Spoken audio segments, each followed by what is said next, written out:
Výsledok magnetickej rezonancii nakoniec rozhodol, že koleno operovať netreba, postranný väz sa teda lieči konzervatívnou terapiou.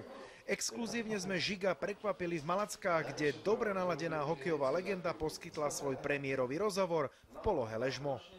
Takže so Žigom v posteli. Toto ešte nebolo.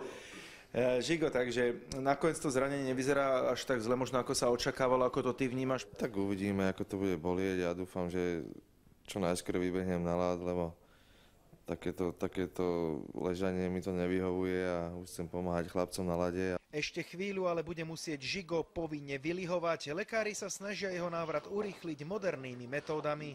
Začali sme ho liečiť ruským prístrojom a prírodnými preparátmi, bioregulátormi, plus mu extrahujeme jeho vlastnú krv, ktorú inkubujeme a podávame mu priamo do miesta. Máš tu špeciálny ruský prístroj, takže síce KHL-ku nehráš, ale ruský prístroj používaš?